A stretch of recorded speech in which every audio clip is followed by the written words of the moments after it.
তারা নাকি নিজেদের ওই মেয়েকে মেরে ফেলেছিল বলি হিসেবে। ওই যে রিঙ্কির হাতে ছুরিটা ছিল, ছুরিটা ওর মায়ের ঠিক মানে কণ্ঠনালীর মাঝখানে ঠিক বিধিয়ে দিল, গেঁথে দিয়েছিল। এরপর ব্যাপারটা কি হলো, ওদের তিনজনের মধ্যে তো এই অশান্তি চলছিলই। এবার উনি নিখিলবাবু কী করতেন, আর বাড়িতে উনি থাকতে পারতেন, বাড়ির বাইরে বাইরে ঘুরতেন। স্ত্রী ওরকম অসুস্থ, ওনার একটা চোখ ওরকম অপারেশন হয়ে বাদ চলে গেছে, রিঙ্কি ওরকম অদ্ভুত বিহেভ করছে, বাট উনি বাড়িতে থাকতে পারতেন। ওনার মানে উনি থাকলে ওরকম আবার ভাইলেন্ট হয়ে পড়তেন, কখনো ওরকম প্রচণ্ড ডিপ্রেশন ওনাকে ঘিরে ধরতো, হতাশা ঘিরে ধরতো, ওনার সুইসাইডাল টেন্ডেন্সি হতো, মানে ওনার মনে হতো যে আর আমি থাকবো না, এবার নিজেকে শেষ করে দেবো। মানে ওনার মধ্যে তো হতাশা কাজ করছে না, এত কিছু ঘটছে ওনাদের সঙ্গে, উনি সামলাতে পারছেন না। তার ওপর লকডাউন পড়ে গেছে, কোথাও উনি যেতে পারছেন না, কারোর সাথে কন্ট্যাক্ট করতে পারছেন না, মানে প্রচণ্ড চ্যালেঞ্জিং একটা সিচুয়েশন ক্রিয়েট হয়েছে। এর মধ্যেই এবার কি হতো, যদিও লকডাউন পড়েছে, প্রচুর মিমস এবং কি বলবো ভাইরাল ভিডিও তখন এসেছিল যে লোকজন বাড়ির বাইরে গিয়ে চা খাচ্ছিল, খাবো না আমরা চা, এক্স্যাক্টলি। এবার ওটা তো এক জায়গাকার জিনিস ভাইরাল হয়েছে, বাট অনেক জায়গাতেই এই জিনিসটা হচ্ছিল, লোকজন বারণ করা সত্ত্বেও জায়গায় জায়গায় গিয়ে আড্ডা মারছে বা চায়ের দোকানে গিয়ে চা খাচ্ছে। তো ওনারাও করতেন, নিখিলবাবুও করতেন, কারণ ওনার বাড়িতে থাকতে ভালো লাগতো না, তো উনি এরকম প্রায় ওরকম থাকতেন। তো এবার এবার পাড়ার যত লোক রয়েছে তাদের সাথে গল্প করতেন, এবং তারাও তো জিজ্ঞেস করতে যে তোমার বাড়ির কী খবর। এবার ওনার স্ত্রীর সঙ্গে এটা হয়েছে, এটা অনেকেই সবাই প্রায় জেনে গেছে, তো যা জিজ্ঞেস করতো যে কেন এরকম হলো, রিঙ্কি এরকম কেন করলো, তো বাচ্চা মেয়ে, ওদের সাথে কি ঝগড়া হয়েছিল। এবার মানুষের যেরকম কিউরিয়াসিটি থাকে, এবার এই জিনিসটা হতে হতে একজন নাকি বলেছিল তোমরা ওই বাড়িতে আছো কি করে, বাড়িটা তো ভালো না, বাড়িটা ভালো না। বলেছে প্রথম একজন বললো কেউ, এর আগে কিন্তু কারোর থেকে কিছু শোনেনি, ওরা যা ফেস করছে ওরা নিজেদের মতো ফেস করছে। এবার উনি বলছে, মানে যেই লোকটা এই কথাটা বলছে, বাড়িটা তো ভালো না, বাড়িটার তো ব্যাপার আছে, এরকম বলেছে। কি ব্যাপার জিজ্ঞেস করেছে নিখিলবাবু, তখন মানে সেই মানুষটি বলছেন যে এখানে না দুটো ফ্যামিলি থাকতো, যে যাদের বাড়িটা অ্যাকচুয়ালি যাদের তৈরি করা, তারা নাকি খুব অদ্ভুত ছিল। কীরকম, তাদের বাড়ির যে কর্তা, মানে যে পুরুষ যিনি ছিলেন, তিনি না খুব অদ্ভুত ছিলেন, তিনি খুব সাইলেন্ট মানুষ ছিলেন। সাইলেন্ট মানুষ কীরকম, কারোর সঙ্গে কথা বলতেন না, এবং বাড়িতে মানে ওনার কোনো রকম সে ছিল না, ওনার কোনো রকম পাওয়ার ছিল না, হি ওয়াজ ভেরি পাওয়ারলেস পারসন। আর বাড়িতে 3 জন মহিলা ছিল, ওনার স্ত্রী এবং ওনার 2 মেয়ে, এবং এই যে 3 জন মহিলা, তারা না অদ্ভুত অদ্ভুত নাকি কিছু কাজ করতো। এবার পাড়ার মধ্যে কিছু তো গুজব রটে, কিছু মানে কি বলবো পরনিন্দা পরচর্চা যেটাকে বলা হয়, পিএনপিসি, সেই জিনিসটা হতো, এবং সেটার ভিত্তি ছিল, এমন নয় যে ভিত্তিহীন কিছু একটা ব্যাপার নিয়ে লোকজন আলোচনা করছে, তা নয়। তারা অদ্ভুত কীরকম ছিল, তা মানে বাকি প্রতিবেশীদের মতে তারা নাকি ব্ল্যাক ম্যাজিক প্র্যাকটিস করতেন, মানে তারা ওই 3 জনকে ডাইনি বলে মানে অপবাদ দিত। অপবাদ বলতে গেলে কানাঘুষো ছিল, যে ওরা তো তারা খুব একটা বাচ্চা ছিল না, ছেলে মেয়ে মানে মেয়ে দুটোর বয়স মোটামুটি 18-19-এর কাছাকাছি, আর মহিলাটা তো তার থেকে বড়ই অবভিয়াসলি। তো এই 3 জন নাকি ব্ল্যাক ম্যাজিক প্র্যাকটিস করতেন, এবং তারাও খুব অদ্ভুত বিহেভ করতেন, কারোর সঙ্গে কথা বলতেন না, অদ্ভুত জিনিসপত্র নিয়ে ঘরে ঢুকতেন, হয়তো 2 বড় বালতি করে মুরগি নিয়ে ঢুকছে বাড়িতে, ঠিক আছে, বাড়ির বাইরে নাকি হাড়গোড় পড়ে থাকতো, অদ্ভুত চ্যান্টিংয়ের আওয়াজ আসতো, এরকম ব্যাপার কিছু ওদের ঘরে চলতো। তো কেউ সেই কারণে পাড়া প্রতিবেশীরাও না ওদেরকে অ্যাভয়েড করে চলতো, কেউ কথা বলতো না ওদের সাথে, ওরাও কথা বলতো না, পাড়ার কেউই ওদের সাথে কথা বলতো না। তো এই জিনিসটা হয়ে যাওয়ার পর একদিন কি হলো, এবার মানে এই 3 জন যে ফ্যামিলি, 4 জনের যে ফ্যামিলি, খুব মানে কি বলবো কথা কাটাকাটি চলতো, ঝগড়া অশান্তি চলতো। আর এই যে 3 জন মহিলা ছিল, ওনাদের বয়সের তুলনায় ওদের দেখতে খুব বুড়ি লাগতো। যে 18-19 বছরই বয়সের যে মেয়ে দুটোর কথা বললাম, যারা বোন আর কি, তাদের বয়সকে দেখতে লাগতো মোটামুটি 50-55 এরকম দেখতে লাগতো। চুল পাকা ছিল, স্কিনে তোর রিঙ্কলস পড়ে গিয়েছিল, দাঁত নড়বড়ে হয়ে গিয়েছিল, এরকম ব্যাপার ছিল। হ্যাঁ, আর ওরা খুব নোংরা থাকতো। তো ওদের বাড়ির বাইরে প্রত্যেকেই বাড়ির বাইরে ময়লা টয়লা ফেলে। এবার ময়লা যখন ফেলে সেটার একটা না কায়দা থাকে। আমরা সাধারণ মানুষ যেরকম কোনো কিছু নোংরা জিনিস বা যেগুলো পার্সোনাল নোংরা জিনিস সেগুলো ফেলার জন্য আমরা প্যাকেট করে ফেলি। মানে আমি বলতে চাইছি এই যে ইউজড প্যাড, হ্যাঁ, এই যে ব্যাপারগুলো, এইগুলো তো আমরা প্যাকেট করে প্রপারলি ফেলি যাতে দেখতে খারাপ না লাগে, মানে দেখতে জন্য কি একটা হাইজিনের তো ব্যাপার রয়েছে সেইগুলো।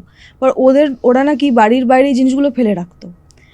এবং এটা খুব অদ্ভুত বলবো না, নোংরা ব্যাপার, সেটা হচ্ছে অনেকে এই যে বাজারে যে প্যাডস কিনতে পাওয়া যায় সেগুলো অনেকে ইউজ করেন, অনেকে কাপড় ইউজ করে এবং সেটাকে খুব পরিষ্কারভাবে মেনটেন করতে হয় হাইজিনিক্যালি। কিন্তু ওরা সেটা করতো না, ওরা যেই কাপড় ইউজ করতো যেমন তেমনভাবে ফেলে দিত। মানে এরকম রক্তমাখা কাপড় বাইরে বাইরে ফেলে দিত এবং সেই কীরকম বিচ্ছিরিভাবে পড়ে থাকতো। কুকুর বেড়াল যেগুলো, ওরা ওই জিনিসগুলো নিয়ে টানাটানি করতো, পাড়ার এদিক ওদিক ছড়িয়ে দিত। এবার কুকুর থরি না হাইজিনিক, ওরা এমন তো নয় যে যেখানে যেটা আছে সেটা নিয়ে থাকবে, মানে ছড়িয়ে দিত ব্যাপারটাকে আর কি। অনেকবার কমপ্লেন করা হয়েছিল। এবং নট অনলি ইউজড প্যাড বা এই পিরিয়ডস ব্লাডের কথা বলছি, ওদের ওখানে পটি মাখা যে কাপড় সেগুলোও পরে থাকতো।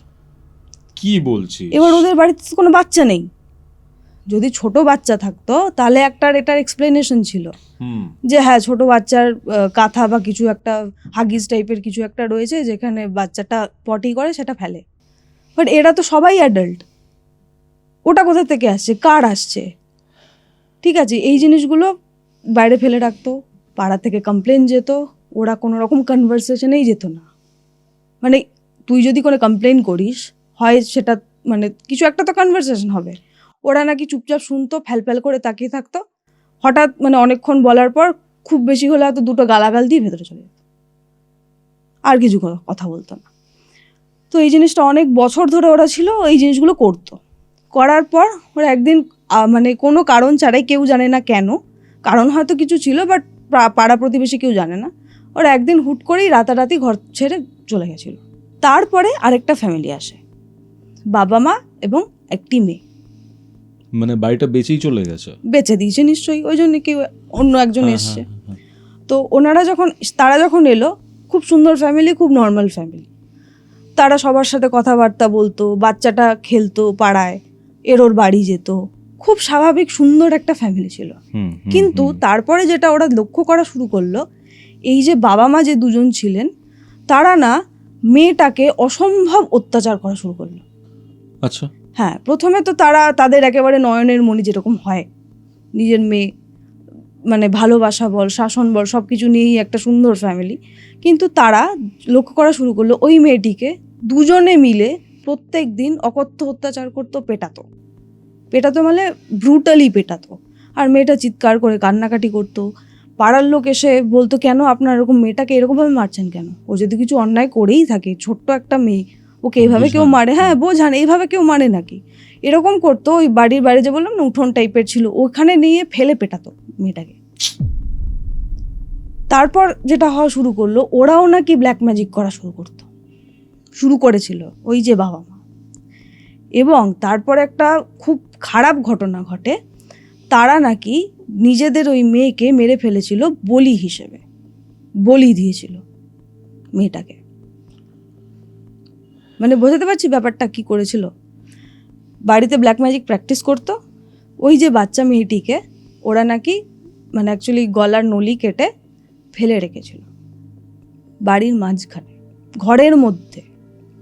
অনেক দিন পর যখন বিশ্রী গন্ধ বেরোচ্ছে, কমপ্লেন করছে, কোনো রকম তো এক্সপ্লেনেশন নেই। এবার লোকজনের সন্দেহ হওয়া শুরু করলো যে মেয়েটার তো কোনো আওয়াজ পাওয়া যাচ্ছে না,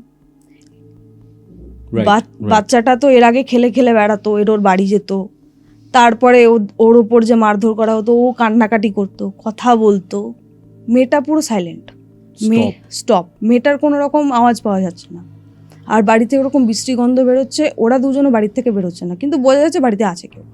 মানে কেউ থাকলে তো বোঝা যায়, লাইট ফাইট জ্বলে, নড়াচড়া করলে আওয়াজ আসে, সেই জিনিসটা হচ্ছে, বোঝা যাচ্ছে বাড়িতে কেউ আছে, বাট মেয়েটার আওয়াজ পাওয়া যাচ্ছে না এবং বিশ্রী গন্ধ বেরোচ্ছে।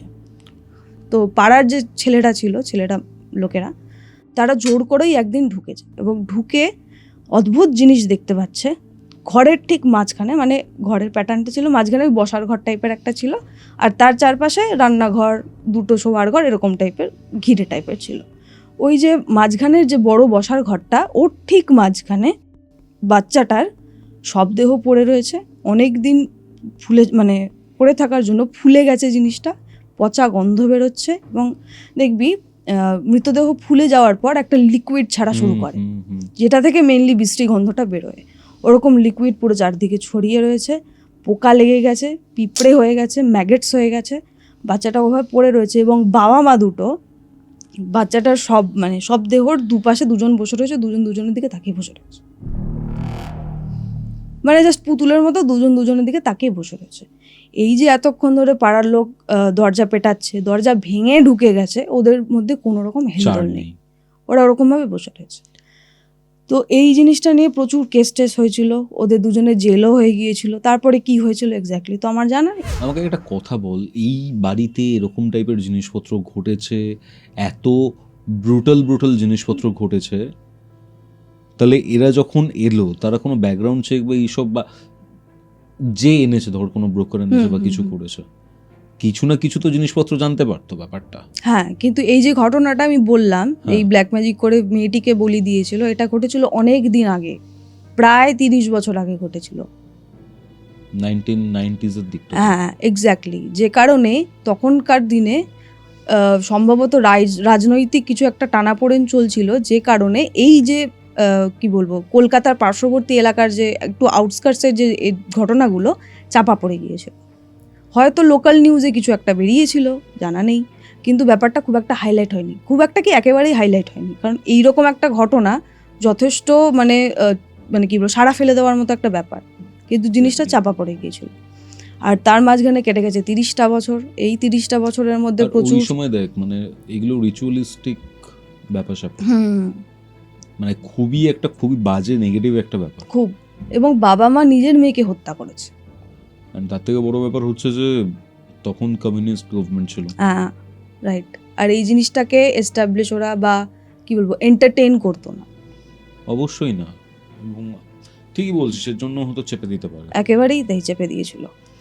তো এবার পাড়ার যারা নেতা গোছের যারা রয়েছে, তারাও নিশ্চয়ই পার্টিকুলার একটি পার্টির, যার কথা তুই বলছিস, তো তারাও জিনিসটাকে এন্টারটেইন করেনি, ওটাই ছিল যে কারণে এই যে কি বলবো, পাড়ার নাম, লোকালিটির নাম খারাপ হবে। তারপর এই যে একটা কি বলবো কুসংস্কারকে একটা এন্টারটেইন করা, সেটা যাতে না হয়, সেটার জন্য একটা ব্যাপার হতে পারে, চেপে দেওয়ার ব্যাপার হতে পারে। তো মাঝখানে 30টা বছর কেটে গেছে, এর মধ্যে প্রচুর লিগ্যাল ব্যাপার স্যাপার ঘটেছে, হয়তো বাড়িটা অনেক হাত ঘুরেছে, ঘোরার পর তারপরে একজন ব্রোকারের হাতে এসছে, তারপরে এই যে নিখিলবাবু যার কথা আমি বললাম, দীর্ঘ 30 বছর পর ওখানে লোকজন বসবাস করা শুরু করেছে। কিনেছিল না ভাড়া নিয়েছিল? ভাড়া নিয়েছিল, কেনেনি, কারণ কেনার মতো ওদের খুব একটা সামর্থ্য ছিল না অবভিয়াসলি। তো ওনারা ভাড়া নিয়েছিলেন, তারপর থেকে এই ব্যাপারগুলো ঘটছে। এবার এটা থেকে তখন আমি বুঝতে পারলাম শোনার পর, এই যে রিঙ্কি যে মেয়েটিকে দেখতে পেত, যার সঙ্গে ও খেলতো, সম্ভবত এই মেয়েটি ওই মেয়েটি স্পিরিট যাকে তার বাবা মা হত্যা করেছিল ওই ব্ল্যাক ম্যাজিক করার সুবাদে। আর যাকে বলা হচ্ছে যে এই বাড়িটির ওনার, যার মাথায় শিং রয়েছে, যার বর্ণনা আমি একটু পরে দেব, কিভাবে সেটা আমি বলবো, তাকে হয়তো ডেকেছিল কোনোভাবে প্রথম যে ওনার ছিল, মানে যাদের বাড়িটা এক্স্যাক্টলি যারা ব্ল্যাক ম্যাজিক করতো, ওই 3 জন মহিলা, তারা হয়তো সম্ভবত কোনোভাবে সামন করেছিল এই জিনিসটাকে। এই জিনিসটা কি জিনিস সেটার প্রশ্ন আমি তোকে করব, কারণ আমার একটা মানে সামান্য ধারণা আছে, আর আমি দেখবো যে তোর সঙ্গে আমার থটটা মেলে কিনা। তো এই জিনিসটা হয়ে গেল, নিখিলবাবু জেনে গেলেন যে এই বাড়িতে এরকম একটা ব্রুটাল ইতিহাস আছে, এবং এই ব্যাপারে উনি কিছু জানতেন না, না জেনেই উনি এখানে এসেছিলেন। আসার পর ওনাদের এরকম মানে বিভৎস একটা ভোগান্তি হলো, ওনাদের ফ্যামিলিটা পুরো নষ্ট হয়ে গেল, ফ্যামিলি তো নষ্টই হয়ে গেলো না। তো তারপরে উনি বাড়িতে এলেন, কোনো রকমভাবে দিন গুজরান চলছে। এবার উনি তো এরকম প্রায়ই বেরোতেন।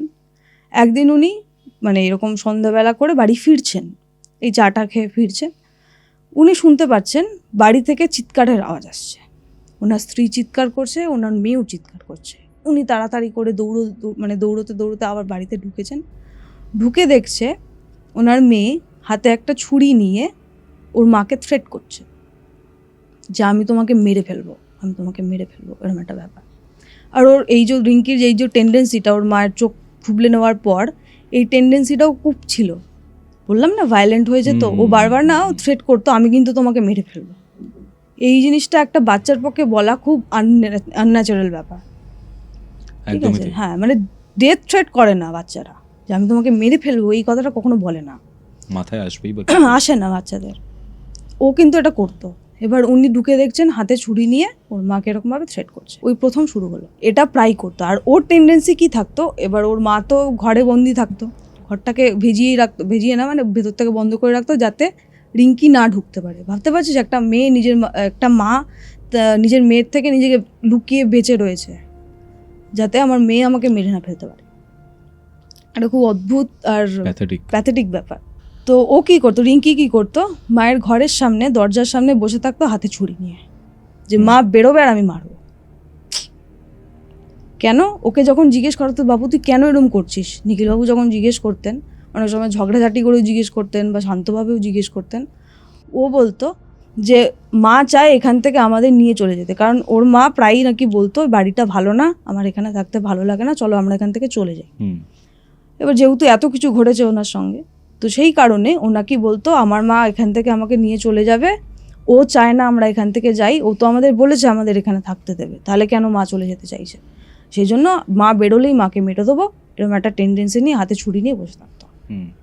যত যেখানে খুশি মানে ছুরিটাকে বাইরে নিয়ে মানে লুকিয়ে রাখা হোক না কেন, ও কোথাও না কোথা থেকে ছুরিটা ঠিক খুঁজে বের করে আনতো। এবার একজন দৃষ্টিহীন মেয়ে কোথায় একটা ছুরি, কোথায় ওর বাবা লুকিয়ে রেখেছে, কিভাবে খুঁজে পেত? এক্স্যাক্টলি, এটা একটা বিশাল বড় প্রশ্ন। মানে বাড়িতে তো একটা গৃহস্থ ঘরে ছুরিটা তো লাগেই, সবজি কাটতে, ফল কাটতে, আরও অনেক কাজেই লাগে। একেবারে মানে বর্জন তো করে দিতে পারবে না ব্যাপারটা, লুকিয়ে রাখতো, কিন্তু কোথাও না কোথাটাকে ঠিক রিঙ্কি খুঁজে নিয়ে মানে চলে আসতো, আর ওই ঘরের সামনে বসে থাকতো ছুরি হাতে নিয়ে, মা বেরোবে আর আমি মারবো। তো এই জিনিসটা অনেকবার হয়েছে। এবার একদিন কি হলো, ওর মা ঘর থেকে বেরিয়েছে বাথরুমে যাবে বলে। এবার একটা মানুষের তো বাথরুমে যাওয়ার প্রয়োজন হতে হবেই, সেটা কিছু করার নেই। রিঙ্কি ছিল নিজের ঘরে এবং নিখিলবাবু রিঙ্কির ঘরের দরজা বন্ধ করে দিয়েছিল বাইরে থেকে। নিখিলবাবু বসে আছেন বসার ঘরে বসে উনি চিন্তা করছেন এই ব্যাপারটা, এই ঘরেই তো ওই মেয়েটাকে মেরে রাখা হয়েছিল। উনি তো শুনে নিয়েছেন, ওনার মাথায় তো ঘুরছে ব্যাপারটা। উনি না বসে বসে ভাবছেন রিঙ্কি ওই মেয়েটাকে এইভাবে মেরে রাখা হয়েছিল, কীরকম না কষ্ট পেয়েছে, এরকম সেটা নিয়ে উনি ভাবনা চিন্তা করছেন।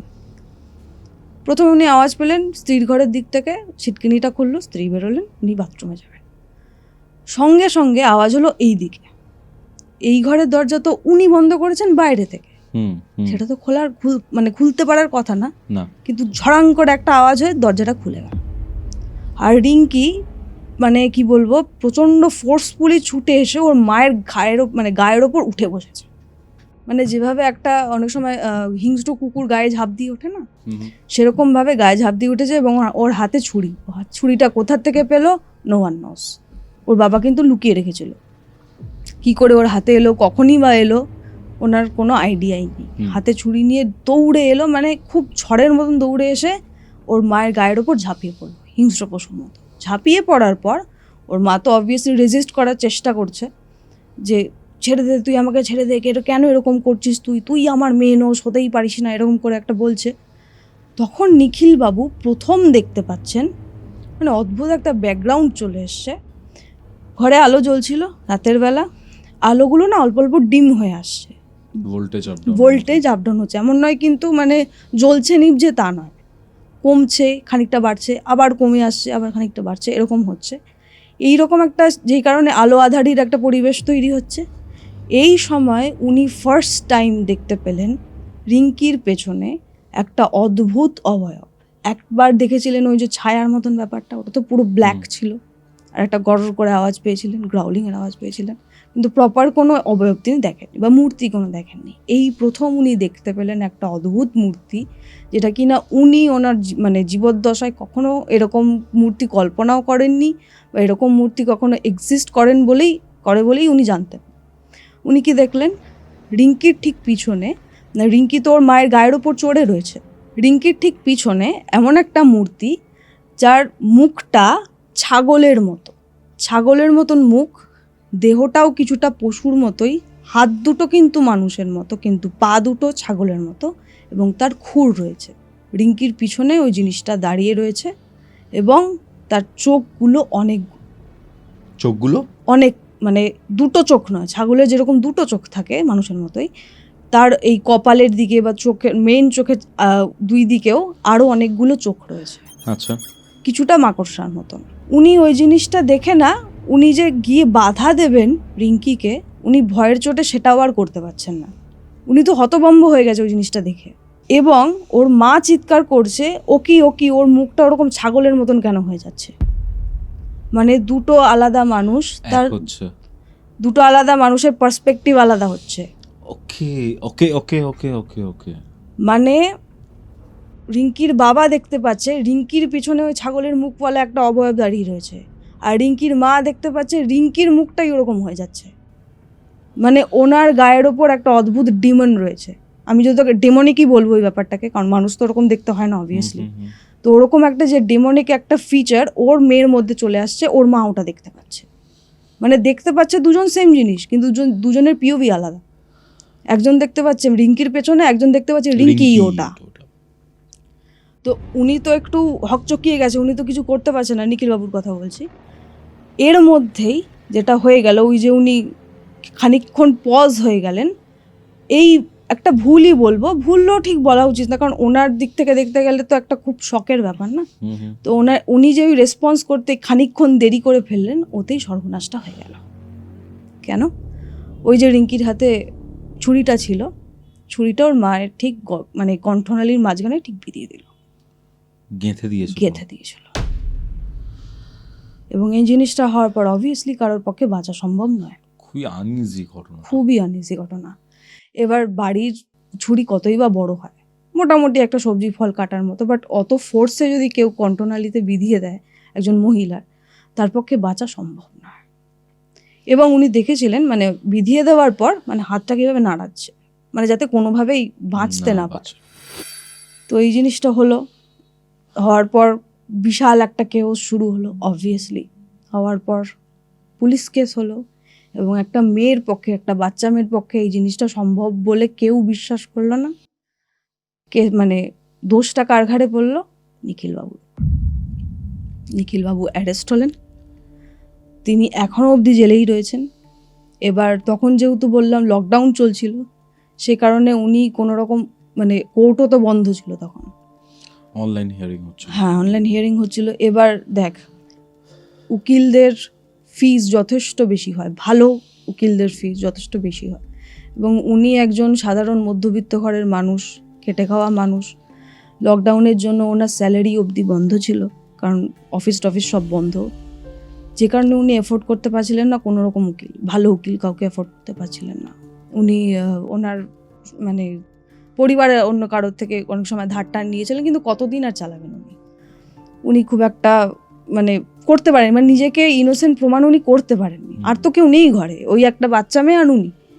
আর যেভাবে ওর মাকে মারা হয়েছিল ওটা মানে দেখে যে কেউ বলে, মানে যে থার্ড পার্সন যদি দেখে বলে, সে মানে বিশ্বাসই করবে না একটা কোনো বাচ্চা মেয়ে এটা করেছে। এরা যথেষ্ট বলশালী কেউ না হলে এরকমভাবে কেউ কাউকে মারতে পারে না বলে সবাই তাই বলবে। তো অবভিয়াসলি উনি গিলটি প্রমাণিত হলেন, উনি এখনও জেলে রয়েছেন, ওনার বেল হয়নি। তো এই জিনিসটা এইভাবেই অদ্ভুতভাবে শেষ হয়েছিল। ওর মা মারা গেল, নিখিলবাবু জেলে চলে গেলেন, এবং যে রিঙ্কি অন্ধ মেয়েটি সে চলে এসেছিল তার জেঠুর কাছে, এবং অনেক দিন অবধি মেয়েটি প্রচণ্ড শখে ছিল। আমি জানি না এখন সে কেমন আছে, কারণ আমি আর খোঁজ পাইনি তার।